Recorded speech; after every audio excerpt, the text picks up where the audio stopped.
Well, good afternoon. Excited about the week and getting into Big 12 play. Everything kind of gets magnified. The game's a little faster, more physical, and we've got to come up with great game plans, both sides of the ball, to go on the road and play a really good Oklahoma State team that has beaten us the last 2 years, and we're in the similar situation we were in 2019. We started off well in the non-con and had to go on the road against Oklahoma State and didn't fare well, and some of our older guys do recall that, and they got after us pretty well. So it's a tough environment always to play in Stillwater, and our guys know that. So we've got to work a lot of noise this week to prepare our guys and continue to improve. We have to continue to get better. We got to get better in a lot of areas. Special teams is one that we need to emphasize this week. We can't have penalties on special teams. We continue to hurt ourselves that way. And then just continue to play more guys on defense and tackle well, and then offensively to try to rush the football, and then obviously open it up a little bit more in the passing game. Sometimes that's more dictated on what your opponent does, and Oklahoma State's got a tremendous defense, so we'll have our hands full. So we'll open up for questions. Chris, can you give us an update on both Khalid and Skylar, where they're at right now? Yeah, Khalid's going to be done for the year. He had a lower leg injury, so we're sorry to hear, because Khalid's a really good football player. And then Skylar just continues with his rehab. He's not ready yet. You mentioned working noise this week. What are you talking about during practice to get them acclimated to the environment? A lot of noise, crowd noise, all periods of the day, Tuesday, Wednesday, Thursday, to help our offense. You know, like we do when we're at home, we do it on Wednesday and Thursday to help our defense, just because it's 2020, you didn't have to worry about that stuff, and now you do, and it's obviously an impact. So we'll have crowd noise pumped in all 3 days. Question about your defense. To average under 2 yards per rush this season is what you're allowing. It doesn't, on paper seem to make sense. You go from 4 linemen to 3, that the rush would improve that much. But why has it worked out that way? Well, we played really well against Stanford, and I don't know if we surprised them or not with the defense we were playing, but played really well there. And then Southern Illinois, I thought, had really good schemes on offense to rush the ball and throw the ball. And I can't remember how we fared there, but Nevada was a throwing team. And we tried to make them one-dimensional, and we were able to do that. But that wasn't their bread and butter. Their bread and butter was getting the ball in the quarterback's hands and letting him spin it around. So, we're running to the football well. It doesn't matter what front you have. We're tackling and running through our leverage better. But this is going to be an exceptional rushing team that we're going to face in Oklahoma State. They can beat you in a lot of ways, but I know against Boise they were able to rush the football successfully, and we have to be able to – we're not going to stop them. We have to be able to limit some of their explosive plays. Going back the last 2 years, Oklahoma State handled you guys. Is there any theme that runs through those 2 games? No, and last year I thought we had an opportunity to win. I don't know if you'd say they'd handled us last year. We had an opportunity to win and played a pretty good football game, but they found a way to win in the fourth quarter, give them credit. And in 2019, they got after us, I thought, pretty well up front, both sides of the ball, and controlled the game. So every year's a new year, and a lot of guys played in both games, and then there's a lot of new guys that haven't played in the game. So every week is a little bit different, and obviously every year and every team's a little bit different. Both you and Oklahoma State haven't shown a consistent passing game. Not that you can't, you just haven't shown it this year. How's that impact preparation? Well, I'm sure they're working on theirs just like we're working on ours, but I think both teams are off to a 3-0 start, and I'd rather be 3-0 and than 0-3 and have been able to throw the heck out of the thing. So you find ways to manufacture wins, and both teams have been able to do that, and both teams have been able to win close ball games, and I think that's going to help probably both teams as we get into conference play. I think it's important that you play tight ball games. Nobody, you don't like to have it for your stress level, but for the pressure of the players, I think it's important that they have to be able to play 4 quarters. And, I know it's helped us to be able to, we've been successful in the fourth quarter of our first three games because of great focus and preparation, guys in good shape. And for us to win, we've got to be able to win a four-quarter game. Do you find yourself as a coach, you mentioned it, you run the ball every play and you win, you're happy, but you do need to balance in the passing attack for recruiting, for the locker room, for all those other things? Absolutely you do. And we're smart enough to realize that we're not going to be successful in the Big 12 rushing the ball 13 times a game. We kind of talked about that to our players at the team meeting yesterday, was we have to throw the football with more efficiency, more success, and just more in general for us to be a factor in this league.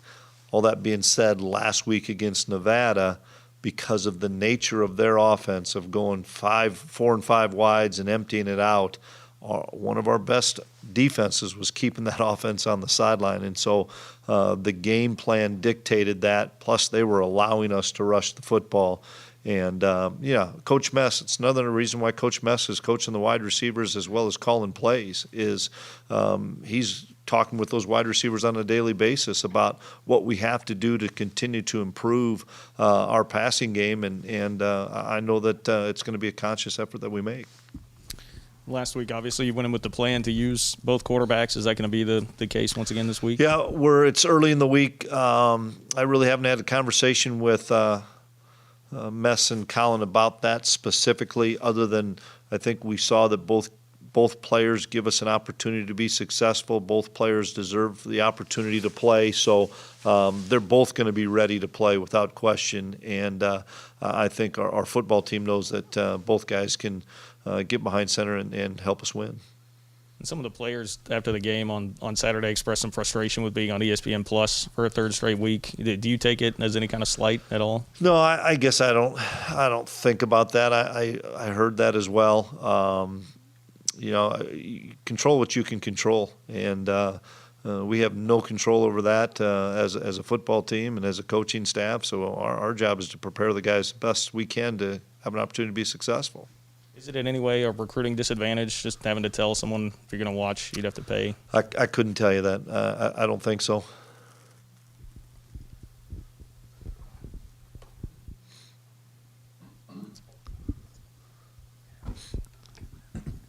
Chris, I want to talk a little bit more about run defense. Just what is the mentality that a defense has to have in order to have a very successful rush defense?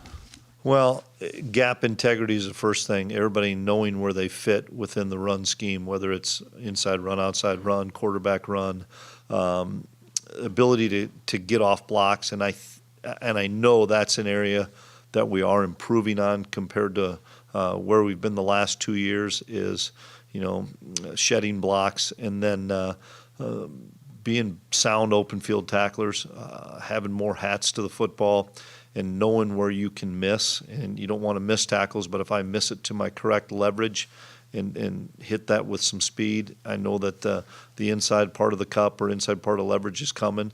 And so we've done a nice job of that thus far, and we've got to continue to emphasize it. There were some times we had some letdowns in all three games where we felt like, whether it's a run defense or a perimeter pass defense, that we could be a little bit better in tackling. And it's hard to practice tackling on a daily basis with all the rule changes. So it's a conscious effort for us to continue to emphasize running through our leverage. Your point of attack at the ball, at the line of scrimmage, getting guys in the backfield just seems really impressive this year. What's been the big change, the big improvement? Cutting those guys loose, we've got some really good defensive linemen. We've been able to play some speed packages with our 3 down. We've been able to play 3 defensive tackles in there.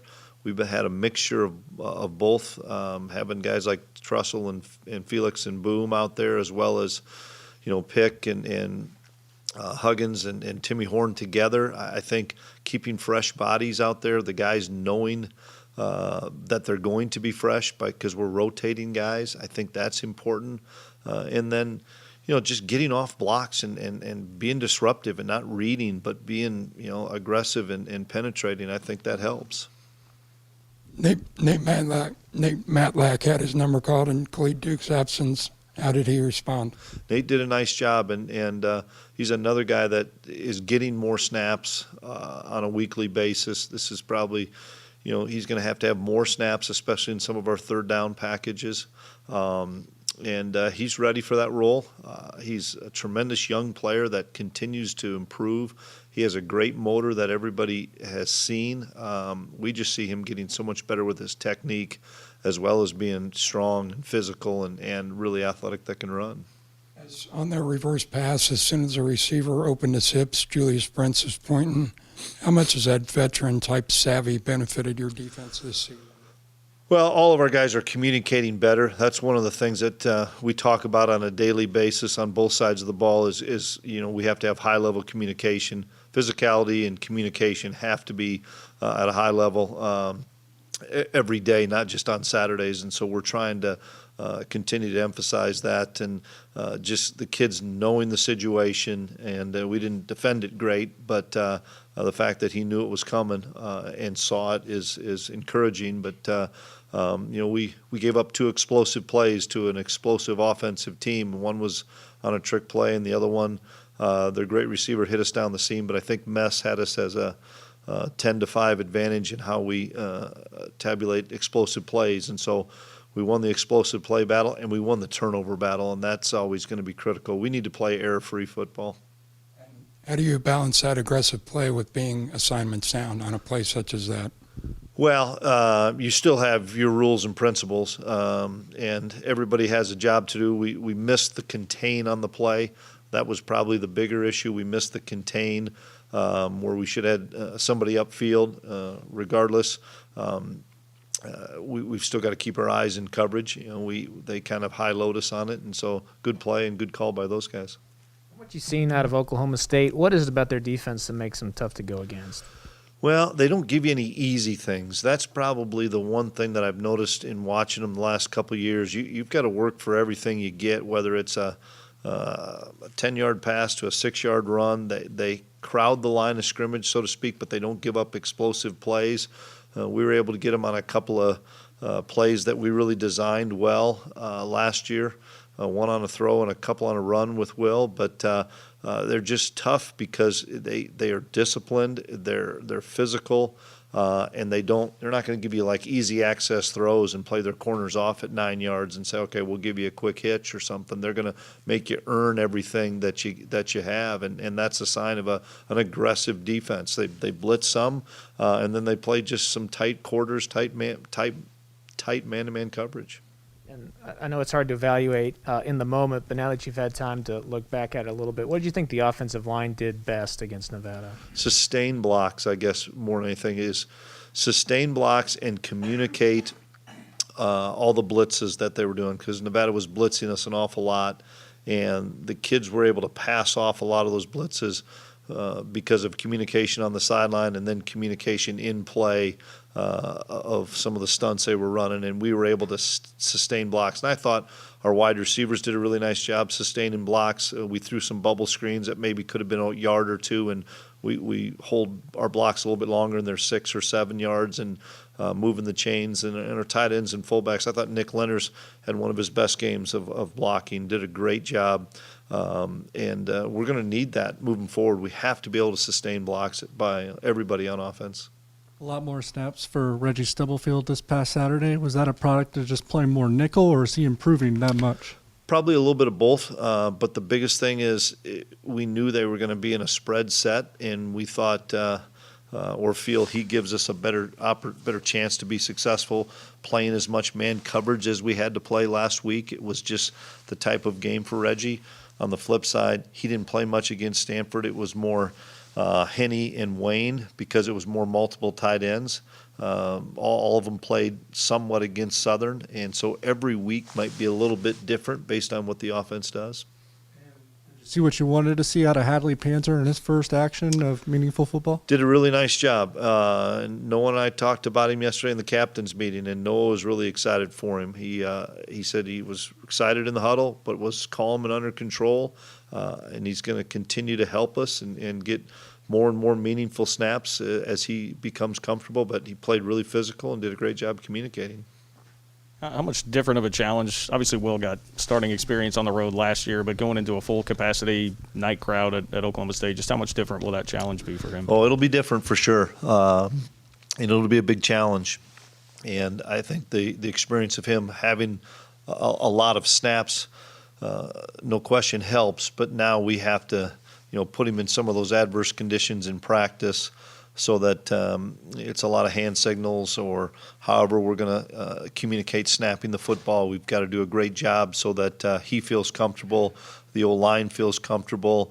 We need to do the same thing with Jaron, just to make sure that those guys understand that, because it's a way different atmosphere when you're doing it in front of 50, 60, 70,000 people. And it's really loud, and certain times it gets louder and louder, and sometimes it's even loud calling the play. We typically turn the noise on when we come to the line of scrimmage. We need to turn it on, and we'll turn it on as we're in the huddle. It's kind of a double-edged sword. You're doing that, but then the defense is trying to communicate on the other end.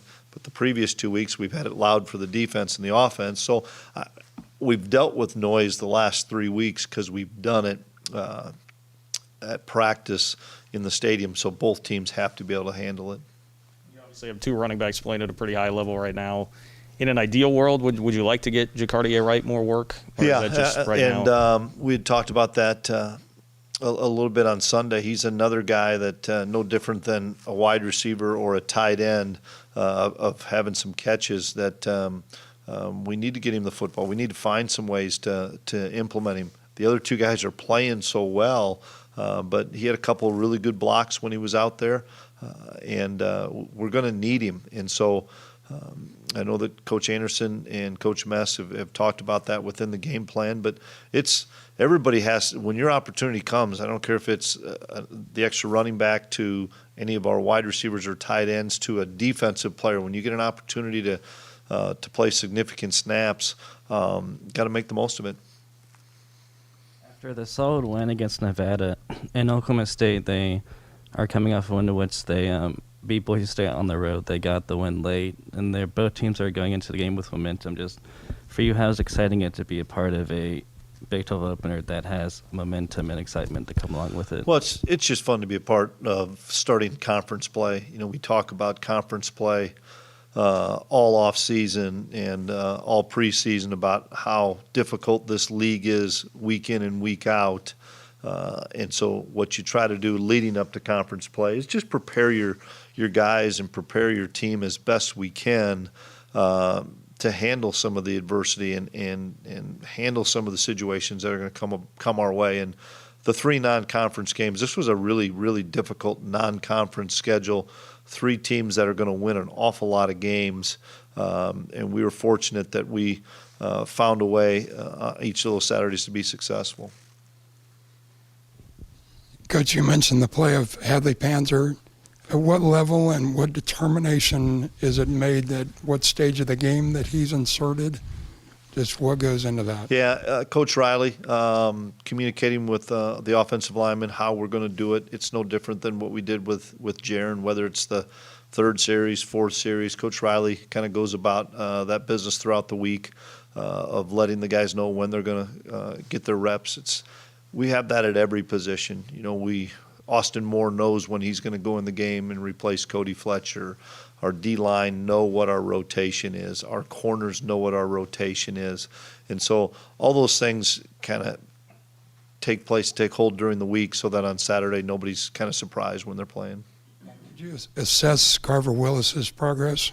Carver's doing a really good job. It's just that Cooper Beebe's playing at such a high level that Cooper's just a guy that is hard for us to take off the field. It's nothing that Carver Willis is doing. Carver Willis is still a young player. He's a redshirt freshman or true freshman, depends on how you want to look at it, that's continuing to get bigger and stronger, and he knows our offense well.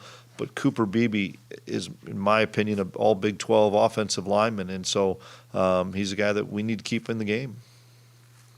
Chris, if you can, I guess, narrow it down a little bit into a Cliff's Notes type version, but what you've seen from Jaron Lewis since you got on campus to now, because he hasn't had a lot of snaps, but now he's in a position where he's going to get more snaps. What have you seen from him?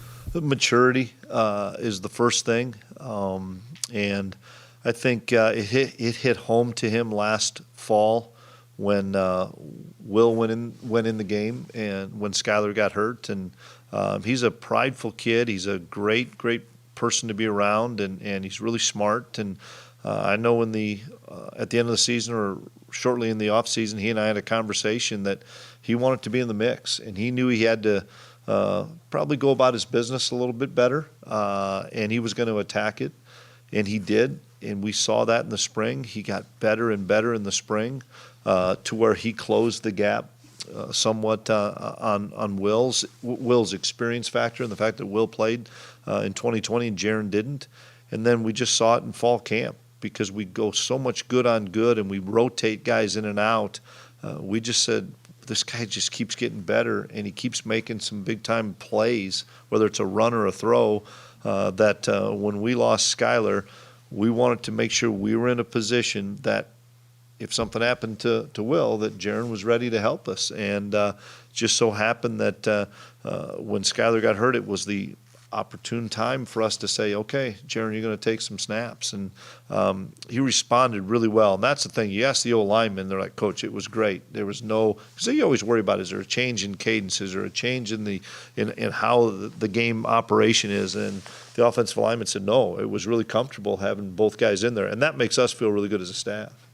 If the one or two areas that you referenced where he's made those strides, what are those? Just understanding our offense and our system and understanding and reading defenses better. I know he returned to the game, but any lingering effects from Josh Rivas when he went down? No, he practiced yesterday, so Revo will be good to go. One thing the defensive players have expressed is they talk about wanting to bring back a mob mentality. How would you define that, and how have they been able to maybe foster that identity? Well, they want to play with excitement, and all that is mind on ball, meaning our mind's got to be on the football. Whether it's interceptions to mind on the ball as it's handed off or thrown, and that's what we're trying to do is create some excitement for those guys, because defense has to be played with passion, with energy, with discipline, and we all knew we need to be better on defense, and so I'm proud of our guys because they play with a lot of energy, a lot of passion. I think we've got a long ways to go, but I think all of us have seen this is a different group on defense, and it's exciting to watch. And we had a celebration penalty. Don't want it to happen, but let those kids have some fun, and that's what they're doing right now. And I'm proud of what we've done so far. We got a long ways to go because we got a great league in front of us, but we're making significant improvements on defense. Thank you so much. You bet. Chris, I was wondering how you evaluated the wide receivers through the first three games.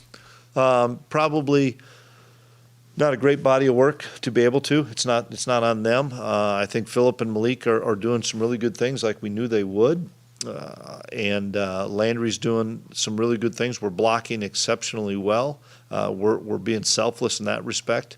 And the fact that when you're in that locker room last Saturday and we're celebrating a big win, or you're in the locker room at AT&T Stadium and we're celebrating a big win, it's a heck of a lot better than the alternative, which we all went through last year. And so our guys have to. I mean, that's what Coach Mess keeps saying to the guys. Man, this is still a team game, and you got to be excited about the success we have as a team. All of us want to have more success individually, but sometimes it doesn't work out that way. And winning football is hard to do. I'm just telling you, winning games is hard to do. And however we can do it, we're going to do that. But we know we need to get the receivers and tight ends more involved in the pass game. That's the bottom line. Is it a bit more difficult to evaluate them just when you've had roughly 80 more rushing attempts than passes? Oh, it's a lot more difficult, yeah. But that's why we practice, and that's why we go against each other all the time, so that we can continue to evaluate guys, you know. And we've got some guys making really good strides out there at wide receiver. I think Jalen Travis, who missed most of fall camp, is starting to be the Jalen Travis that I knew he was in the spring. But it's hard when you miss every bit of installation in fall camp. And now he's coming back and he's getting acclimated back. He's going to be a really good football player for us, just hasn't had the opportunity. His opportunity will come. Daniel Green is obviously off to a great start. What has been the difference, do you think, for him this year? He's focused on having a great year. He had a great offseason. He put on 13 or 14 pounds. He put on about another 12 or 13 pounds of lean muscle mass. He's just stronger. He's quicker. He is spending more time in the film room, doing everything of the intangibles that allow you to have a chance to be successful out on the field, and taking care of his body and watching film. All those things go a long way, and you can see that on the field with his production because he's playing the game really fast. We got one question here on Zoom real quick. Got one question on Zoom. Go ahead, Mackenzie. Hi, Coach. Sorry if you touched on this a little bit earlier, but you talk a lot about the run game and stopping the run. Jalen Warren had over 200 yards, 2 touchdowns, and 32 carries against Boise State. How focused are you guys on him specifically and stopping the run this Saturday? Well, we're focused on their entire rushing offense because I think Sanders is also a big part of that, because when you have the threat of him running the football, it can pull somebody out, and then it even gives those backs more of an opportunity. But they did a great job controlling the line of scrimmage against Boise, did not get arm tackled, and it was a clinic on how to rush the football. And so for us to be successful, we've got to try to slow those guys down. You mentioned the excessive celebration penalty. Well, during that celebration, some of the defensive players were throwing up the whole old mob sign that we saw from old defenses back in the day, which they probably weren't even born yet, or maybe they're babies. Yep. Do you know how that got on their radar and how they started embracing the mob mentality? Probably because we have a lot of former players that I asked to come back and talk to the team, because they laid the foundation for all of us to be successful. We watch a lot of videos about K-State of the past, because why we have all this great stuff is what Coach Snyder did and all those players did. And I think it's just trying to carry on some of the legacy that was built before us and try to honor those guys.